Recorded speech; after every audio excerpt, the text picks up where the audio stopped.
Hello BEd first year students. आपका first paper है contemporary India and education.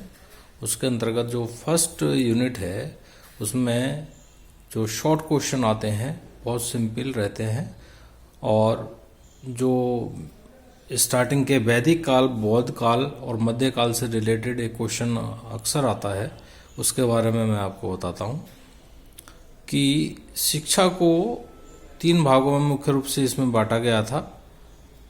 वैदिक काल, बौद्ध काल और मध्यकाल या मुस्लिम कालीन शिक्षा। उसके बाद में एक आती है ब्रिटिश कालीन शिक्षा, लेकिन यहाँ पर हम 3 के बारे में बात करेंगे।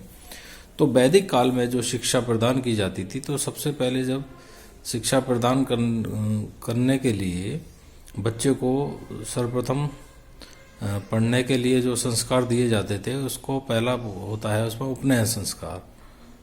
उसके बाद में शिक्षा समाप्ति पर होता था समावर्तन संस्कार। और वैदिक काल में जो भाषा यूज होती थी वो होती थी संस्कृत भाषा में शिक्षा प्रदान की जाती थी।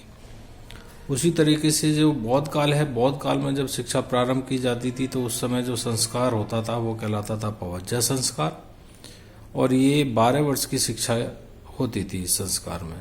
उसके बाद उपसंपदा संस्कार होता था। ये जो उपसंपदा संस्कार में शिक्षा जो थी वो 10 वर्ष की थी, यानी कुल मिला के बौद्ध काल में 22 वर्ष की शिक्षा प्रदान की जाती थी। पवज्जा संस्कार में 12 वर्ष की, उपसंपदा में 10 वर्ष की। बौद्ध कालीन शिक्षा में जो भाषा यूज होती थी मुख्य रूप से पाली भाषा या वहाँ की क्षेत्रीय या देसी भाषाएं जो बोलचाल में यूज होती है वो उस भाषा का यूज किया जाता था। और इस समय की शिक्षण संस्थाओं के बारे में भी क्वेश्चन आ जाता है। तो इस समय के शिक्षण संस्थान थे बौद्धकालीन तक्षशिला विश्वविद्यालय, विक्रमशिला विश्वविद्यालय, वल्लभी विश्वविद्यालय और नालंदा विश्वविद्यालय। अब आते हैं हम मध्यकाल या मुस्लिम कालीन शिक्षा के बारे में। इसमें जो शिक्षा प्रदान की जाती थी उससे पहले जो संस्कार या रस्म होती थी उसको बोलते थे हम विस्मिल्लाह रस्म। और जो शिक्षा प्रदान करने के जो शिक्षण संस्थाएं थी वो थी मकतब और मदरसे। तो मकतब क्या है, मदरसे क्या है? मकतब में प्रारंभिक शिक्षा दी जाती थी और मदरसे में उच्च शिक्षा दी जाती थी। तो प्रारंभिक शिक्षा का जो जहाँ प्रदान होती थी वो मकतब कहलाते थे, और जहाँ शिक्षा प्रदान की जाती थी वो मदरसा कहलाते थे।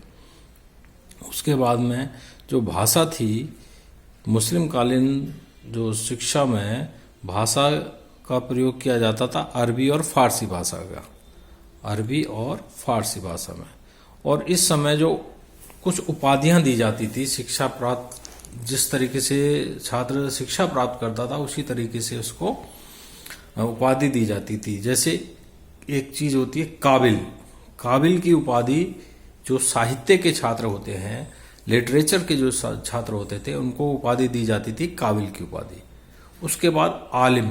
आलिम आपने देखा होगा, सुना होगा। तो मुस्लिमों में जो धर्म शास्त्र यानी जो धार्मिक शिक्षा प्रदान की जाती थी उसके लिए उसको आलिम की उपाधि दी जाती थी। उसी तरीके से तर्कशास्त्र या दर्शन शास्त्र की जो लोग शिक्षा प्राप्त करते थे उनको फाजिल की उपाधि प्रदान की जाती है। तो काबिल जिन्हें साहित्य के छात्रों को प्रदान की जाती थी, आलिम की उपाधि जो धार्मिक शिक्षा है ग्रहण करते थे उनको दी जाती थी, और उसके बाद फाजिल की उपाधि जो तर्कशास्त्र या दर्शन शास्त्र की शिक्षा प्राप्त करते थे उनको दी जाती थी।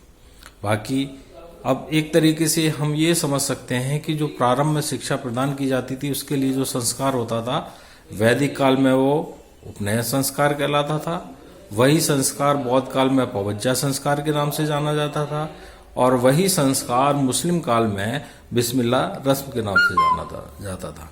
इसके बारे में डिटेल में हम आगे की वीडियो में पढ़ेंगे। Thank you so much.